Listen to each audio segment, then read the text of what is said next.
Baby, it's time to run.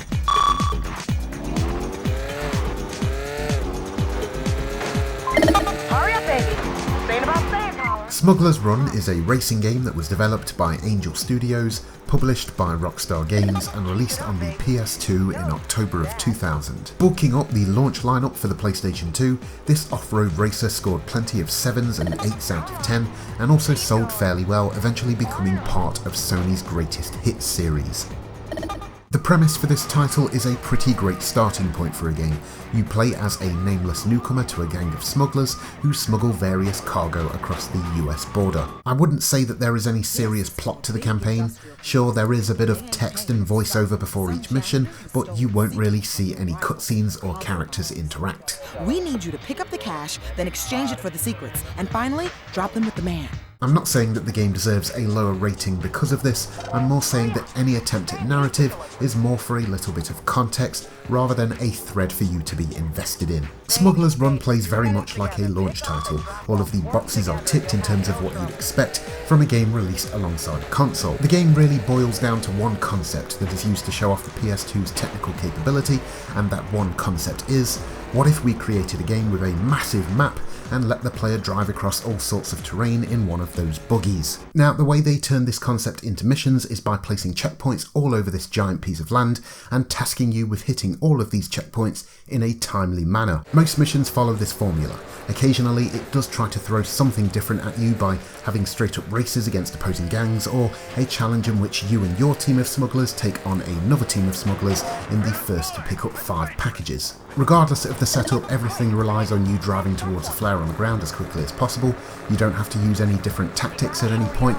It's pretty much just go, go, go at all times.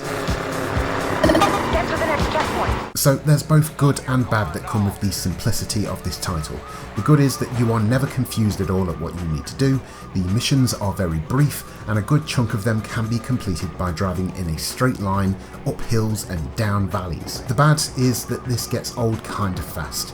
Initially, the experience of evading police as they chase you over a variety of terrain is kind of novel, and the map is indeed huge, and speeding across it while watching your car fly into the air as you go over endless bumps is fun for a period. As the game attempts to slowly notch up the difficulty, the elements that were once amusing quirks slowly become frustrating issues. Early on, seeing your car do a barrel roll when the physics go a bit wonky is funny, having the police cars mindlessly try to plough straight through you is charming, and the shaky handling of the vehicles is not ideal but tolerable. However, eventually the time limits get tighter and the number of obstacles in your way begin to grow.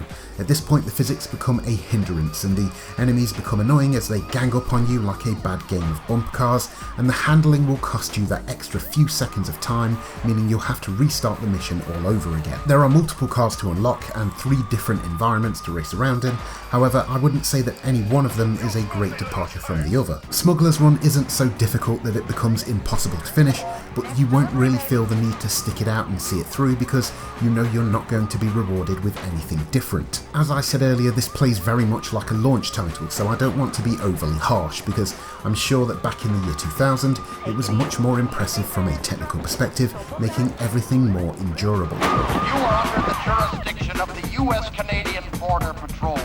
There are definitely some highs and lows to its visuals. For example, the models of the cars are well done. I appreciate the little intricate touches to the design, the way the suspension absorbs the shock of a large jump and the engine jiggles around during collisions are nice little bits of animation that go a long way. The draw distance of the maps are very impressive.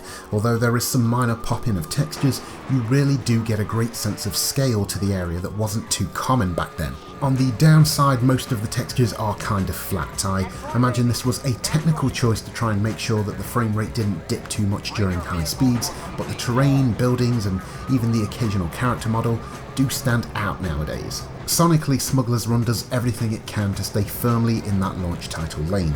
No real soundtrack to speak of, and generic dance beats play throughout the game that become seriously repetitive after a while. Other sound effects like the revving of engines, bumps and scrapes with other cars, and the endless police sirens sound slightly royalty-free but not audibly offensive. Smuggler's Run, like most launch titles, feels like a tech demo that was turned into a game. The basic idea is a fun one, but there isn't enough depth or polish for me to say that this needs to be part of your collection. If you are like me and you like to own the full launch lineup for historical purposes, then yeah, sure, give this a try, but you'll most likely enjoy it for a few hours and then put it down. If you're looking for anything more than a shot of nostalgia, then this isn't really the game for you.